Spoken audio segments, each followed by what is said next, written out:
Good day guys. Hello. So let's continue our learning regarding algebra X substitutions. Ano po? So we are on case number 3 na. Algebra X substitution 3. So wherein if the integrand contains the expression x raised to m multiplied by a plus bx raised to n quantity raised to p over q. So, ano ang example na expression na yun? So, dito sa ibaba, ito yan. So, meron tayong x raised to m, where m is equal to 3. So, m is equal to 3. And then, a plus bx raised to n. So, ito yung a plus bx raised to n natin. So, wherein n is equal to 2. And then, p over q naman. So, since na-square root itong quantity na to, p will be 1 and then q will be 2. So 1/2. So where m and p and q are integers such that n and q is greater than 0 or positive dapat yung n as well as yung q. So, papasok siya sa case number 3. So, dito nyo siya ma-check. Ano po? So, dito nyo siya ma-check kapag m plus 1 over n is equal to an integer. So, kukunin natin yung m and n and then itong expression na m plus 1 over n. So, dapat integer siya. So, kapag integer daw siya, so ito po yung gagamitin nating substitution. So, z raised to q is equal to a plus bx raised to n. So, try natin dito sa example natin. So, na-determine natin na ang m is equal to 3. So, sa example natin pala, no? So, meron tayo ditong x raised to m, wherein ito yung x cubed, and then multiplied by a plus bx raised to n. A plus bx raised to n. So, ito yung nasa loob ng square root. And then, raised to p over q. So, raised to 1/2 siya. So, pasok siya dun sa possible. Possible lang napasok siya sa case 3 kapag nakuha natin na itong m plus 1 over n is equal to an integer. So, kunin natin, i-test natin. M plus 1 over n should be an integer. So, equal to, ano yung m natin? M natin is 3 plus 1 over 2. So, 4 over 2, 4 divided by 2 is 2. So, tama. So, integer siya. So, kapag na-test na natin siya dito, ano po? So, test natin, na-test. So, okay siya. Pasok siya dito. So, use the substitution. Sabi niya, z raised to q. Ito.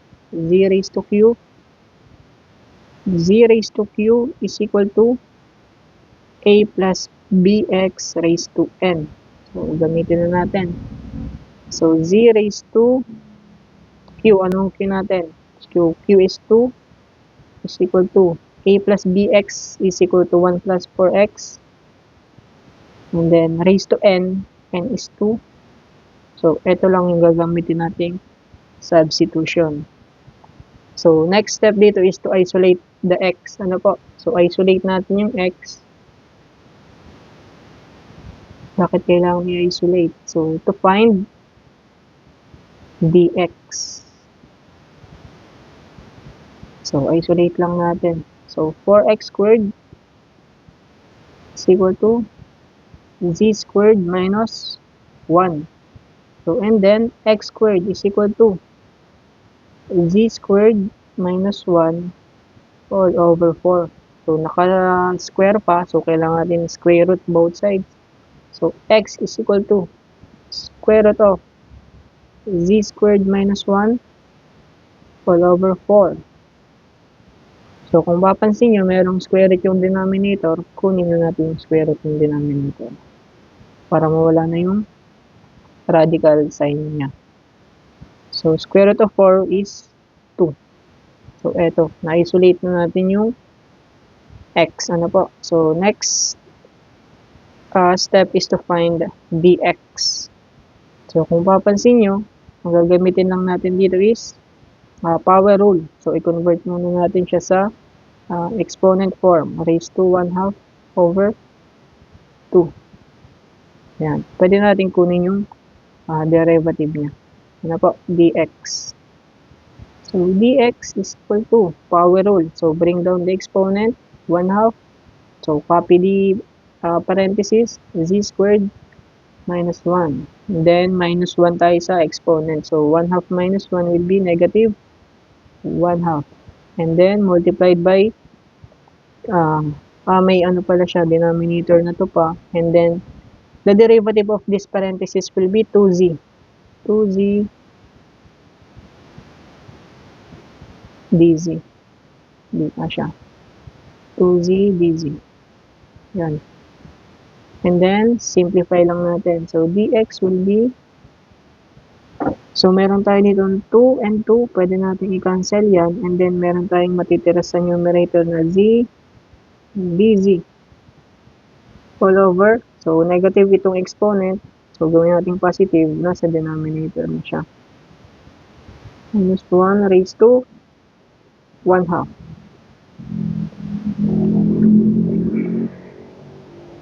So, kunin lang natin yung problem. Asa na yung original problem natin. Kunin ko lang itong problem natin.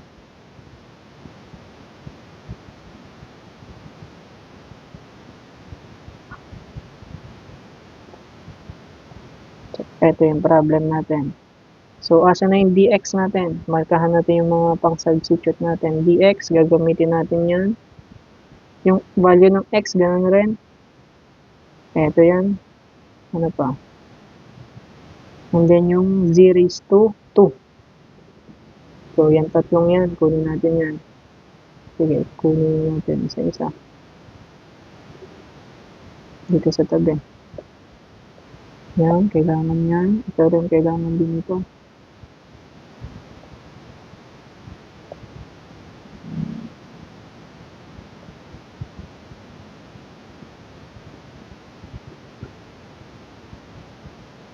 Alin pa? Ito pa.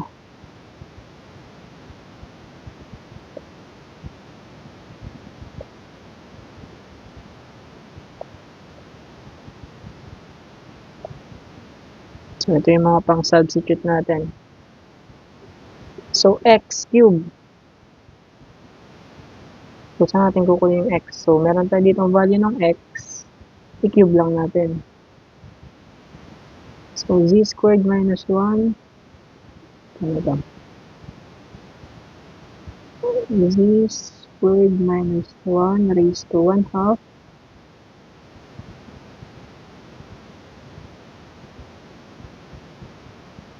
Over ano yun? 2.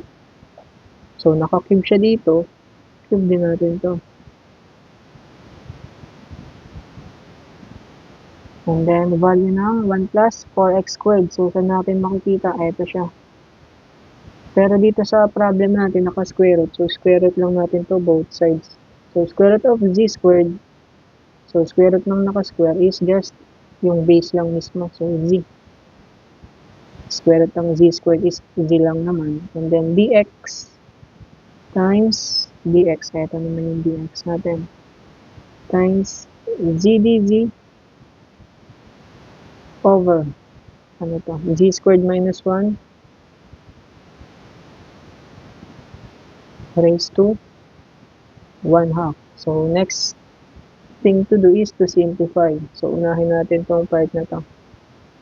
Ito, z squared minus 1 raised to 1/2 and then, naka-exponent siya sa 3.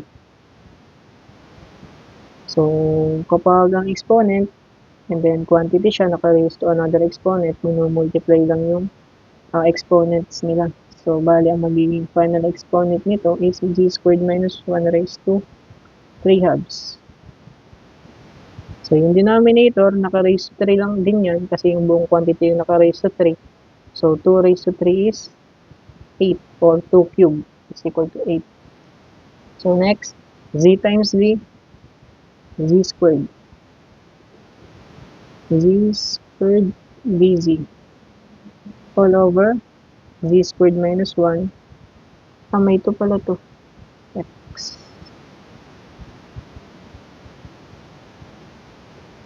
dx. May 2 pala ito dito. Ito 1 half. So, may 2 rin to. So, dito rin. So, meron tayo dito 2 z squared minus 1 raised to 1 half. Next, simplify pa rin. So, finalize natin tong coefficient. 1/8 times 1 half. So, 1/16. Integral of. So, meron tayo dito z squared times z squared minus 1 raised to 3 halves all over z squared minus 1 raised to 1 half basic. So, kung mapansin nyo, itong dalawang quantity na ito, same quantity sila. So, different exponents. So, simplify natin yung exponents. So, kapag fraction or quotient, so, difference of exponents or ipagmaminus lang natin yung exponent nila. So, 3 halves minus 1 half will be 1. So, raised to 1 na lang itong quantity natin. So, z squared minus 1 raised to 1, di na natin siya isulat, times dz. So, distribute natin. 1 over 16, integral of z raised to 4 minus z squared dz. So, next, meron na siyang integration, direct integration. So, it's equal to, so, 1 over 16 times integration of z raised to 4 will be z raised to 5 over 5 minus z raised to 3 over 3 plus c. So, balik lang tayo sa substitution, pero bago tayo mag-resubstitute ng value ng x, kailangan muna natin i-simplify itong fraction. So, bago tayo mag-substitute ng x, dapat simplified na, kasi kapag inano natin yung resubstitution ng x, medyo komplikado. Kasi kung titignan nyo itong mga equations na to, medyo komplikado siya. So, hanggat letter z pa lang yan, i-simplify na natin. So, 1 over 16, ipag-minus natin yung fraction, kasi minus yung operation. So, LCD of 5, 1/5 and 1/3 will be 15. So, 15 LCD natin. So, 15 divided by 5, 3 times z raised to 5. So, 3z raised to 5. So, copy the operation, minus. So, 15 divided by 3, 5 times z cubed, 5, z raised to 3. Close, plus c.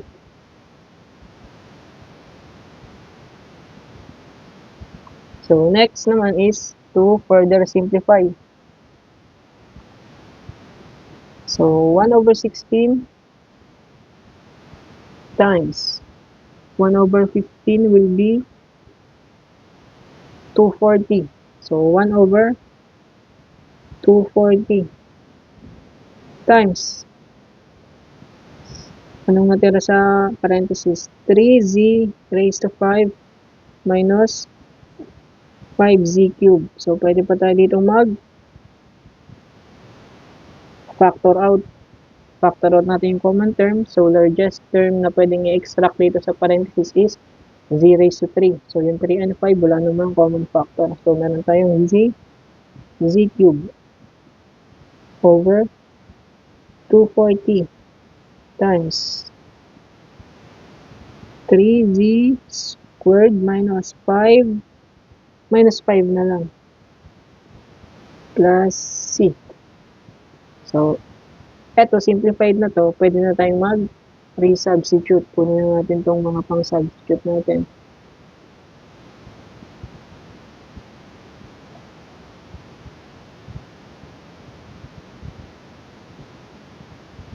So, ito yung mga gagamitin natin. Tingnan ko lang.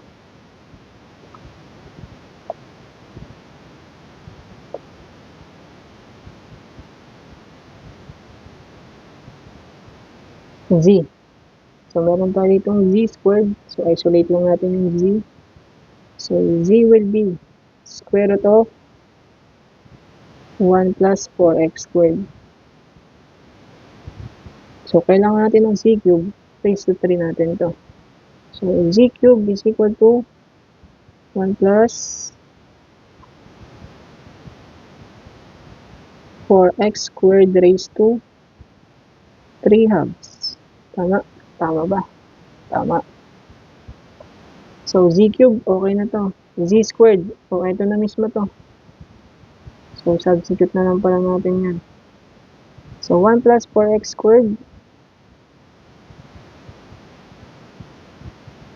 raised to 3 halves over 240 times 3 z squared. So, ito, 3 z squared. Bracket, yun natin bracket. Z squared is 1 plus 4x squared. So, ito siya. Z squared, direkta na. Minus 5.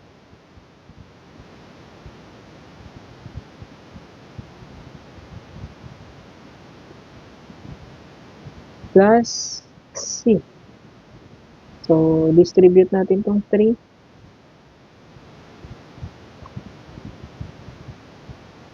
So, 1 plus 4x squared raised to 3 halves over 240 times 3 plus 12x squared minus 15. Hindi. Minus 5 lang. Hindi naman siya nakamultiply sa 3. Plus C. So, further simplify. Ano bang pwedeng i-combine dyan? 1 plus 4x squared raised to 3 halves over 240 times. So, 12x squared, negative 5 plus 3 will be negative 2 plus C. So, last thing to do is, so extract tayo ng 2 dito. Kasi divisible both terms by 2. So, 1 plus 4x squared raised to 3 halves times 2. Ito na yung in-extract natin. Anong natira? So, 6x squared minus 6x squared minus 1. So, over 240 ito lahat ha. Pa-divide siya lahat sa 240. Nakamultiply naman yan lahat ng quantities na yun. Plus C. So, 2 over 140 will be 120 na lang siya dito sa ilalim. Sa denominator. So, 1 plus 4x squared raised to 3 halves. Final answer. Times 6x squared minus 1 all over 120 plus C. So, yan po ang ating final answer.